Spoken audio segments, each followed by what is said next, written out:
Hola and welcome back to my class. Today we will learn a very important topic, past tense.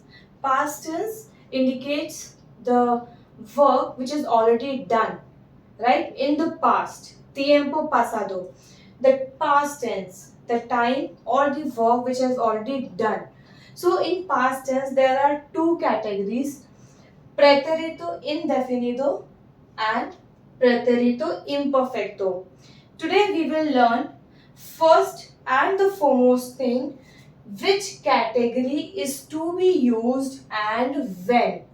This is the most important things, and then in this video we will learn how we use the indefinido, and in the next we will learn how to use the imperfecto. But over here we will learn the difference in these two. That is really important.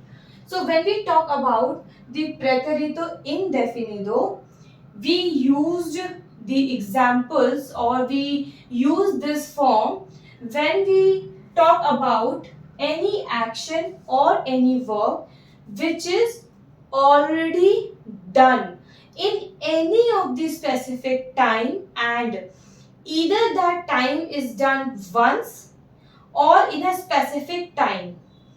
Okay, suppose if we say the person has crossed the road, crossed, so that crossed, this action has been done in a specific time, or it could be the sudden incident, correct?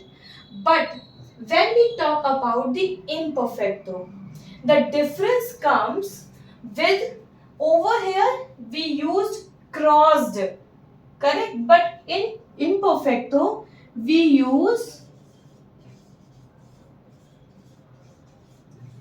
crossing. Look at the difference.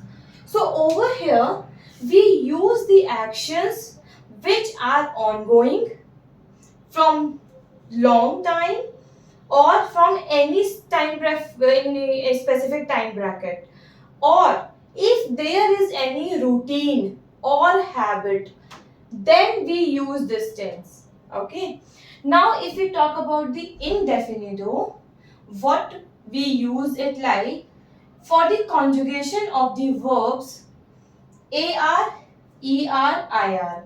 Over here the conjugation of ER and IR is same. Remove the suffix AR, add yo, tú, él, ella, usted, nosotros, vosotros, ellos, ellas, ustedes. How we add it as? At the end, iste, io, imos, estéis, ieron. Similarly for AR, it becomes A, aste, o, amos, asteis, on. So this is the way we use indefinido for the past tense. Now in the next class, I'll let you know how to use the imperfect one. Thank you.